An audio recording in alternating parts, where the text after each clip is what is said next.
ఈ పెన్నుతో పరీక్ష రాస్తే మీరు పాస్ అవ్వడం గ్యారంటీ. ఆశ్చర్యపోతున్నారా? అదేలాగో ఇప్పుడు తెలుసుకుందాం. 10వ తరగతి ఇంటర్ పబ్లిక్ పరీక్షలు వస్తున్నాయంటే చాలు విద్యార్థులు చాలా ఒత్తిడికి గురవుతారు. కొద్ది రోజుల ముందు నుండి పరీక్షల కోసం పుస్తకాలతో కుస్తీ పడతారు. ఓవైపు చదవడంతో పాటు రకరకాల ట్రిక్స్ ను సెంటిమెంట్లను ఫాలో అవుతుంటారు.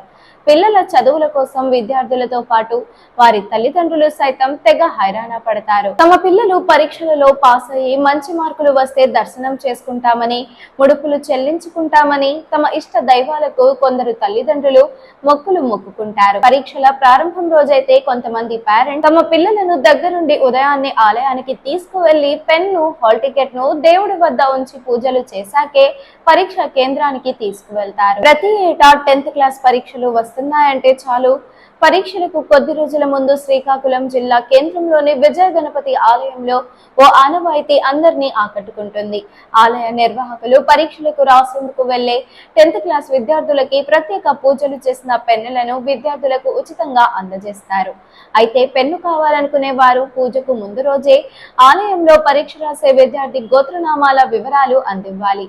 పరీక్షలు ప్రారంభానికి ఇంకా కొద్ది రోజులే ఉండటంతో విద్యార్థి గాని తల్లిదండ్రులు గాని పూజల్లో ఉండాల్సిన పని లేదు.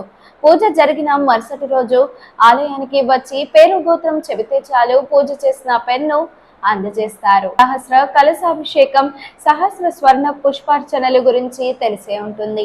కానీ దేవుడికి సహస్ర కలములతో పూజ చేయటం శ్రీకాకుళంలోని విజయ గణపతి ఆలయంలోనే ప్రత్యేకం. ఈ ఏడాది 10th క్లాస్ పబ్లిక్ పరీక్షలు సమీపిస్తున్న వేళ స్వస్తి శ్రీ చంద్రమాన శ్రీ క్రోధినామ సంవత్సరం ఫాల్గుణ శుద్ధి సప్తమి పర్వదినం సందర్భంగా గురువారం స్వామివారికి ప్రత్యేక సహస్ర కలములు 1008 పెన్నులతో ప్రత్యేక పూజలు చేసి విద్యార్థులకు శుక్రవారం ఆ పెన్నులను అందజేస్తారు. ముందుగా స్వామివారి సుప్రభాత సేవ అనంతరం అభిషేకాలు, పూజలు నిర్వహించారు. గురువారం సాయంత్రం గణపతి హోమాన్ని నిర్వహించి పూజలు చేస్తారు. అలా పూజ చేసిన పెన్నుతో పరీక్షలు రాసిన విద్యార్థి తప్పక పాస్ కావడమే కాదు మంచి మార్కులు కూడా వస్తాయని విద్యార్థులు, పలువురు తల్లిదండ్రుల నమ్మకం.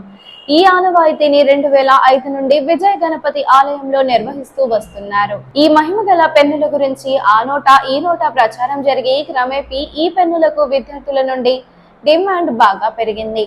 దీంతో పేరుకి సహస్ర కలముల పూజ అని చెబుతున్నా 2000 నుండి 3000 పెన్నులకి పూజలు చేసి విద్యార్థులకు అందజేస్తున్నట్లు ఆలయ అర్చకులు చెబుతున్నారు. ఆంధ్రప్రదేశ్ లో ఈ ఏడాది ఈ నెల 17 నుండి 10వ తరగతి పరీక్షలు ప్రారంభమవుతున్న నేపథ్యంలో ఈ మహిమగల పెన్నులు అందుకున్న విద్యార్థులంతా హ్యాపీగా ఫీల్ అవుతున్నారు. హిందూ పురాణ ఇతిహాసాలలో సరస్వతి దేవితో పాటు వినాయకుడిని జ్ఞానానికి ప్రతీకగా కొలుస్తారు. మహాభారత కావ్యాన్ని వ్యాసుడు చెప్పగా వినాయకుడే దానిని రాసినట్లు చెబుతారు. అందుకే వినాయకుడి పూజలో పుస్తకాలు స్వామివారి ముందు పెట్టి పూజించటం ఆనవాయితీగా వస్తుంది. ఈ వీడియో మీకు నచ్చినట్లయితే లైక్ చేయండి. మరికొన్ని లేటెస్ట్ అప్డేట్స్ కోసం వెంటనే మన ఛానల్ ను సబ్స్క్రైబ్ చేయండి. ఈ వీడియోపై మీ అభిప్రాయాన్ని కామెంట్ రూపంలో తెలియజేయండి.